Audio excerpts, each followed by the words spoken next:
Minority development committee सदर अब्दुल हफीज वसीम साहब, वो जावेद काजी साहब, मोतवाना कमेटी जनाब इरशाद अली साहब, सदर मुदर्रिस मौलाना अली जनाब शोभर रहमान साहब और मुदर्रिस हाफिज गुलाम रसूल साहब और अजीज तलबा और असातिज़ा इकराम, अस्सलाम वालेकुम व रहमतुल्लाहि व बरकातहू।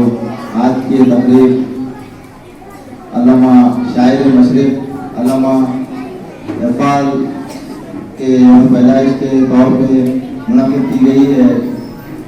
अल्लामा इरफान के यौम पैदाइश के तौर पे जो तकरीब मनाई जाती है वो आलमी यौम उर्दू के तौर पे भी इसको याद किया जाता है, क्योंकि अल्लामा इरफान एक उर्दू के बहुत बेहतरीन शायर थे जिनकी याद में ये दिन हम मनाने यहाँ पर जमा हुए हैं।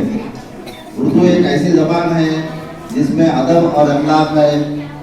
उर्दू की ज़बान के ज़रिए हम बाशऊर भी बनेंगे और अखलाक वाले भी बनेंगे। उर्दू हमारी मादरी ज़बान है जिसका सीखना हमें बहुत ज़रूरी है। उर्दू ज़बान के ज़रिए हम तमाम जो अखलाक और अदब हमें मिलता है। उर्दू ज़बान आज दुनिया में ऐसा इस तरीके से फैल रही है कि उर्दू ज़बान जो है ना इंग्लिश, अरबी और पुर्तगाल के बाद उर्दू भी बहुत तेज़ी से तरक्की कर रही है। आज जो मुझे बोलने का मौका दिया गया है मैं इसका शुक्रिया अदा करते हुए अपनी बात को यहीं पे खत्म करता हूँ।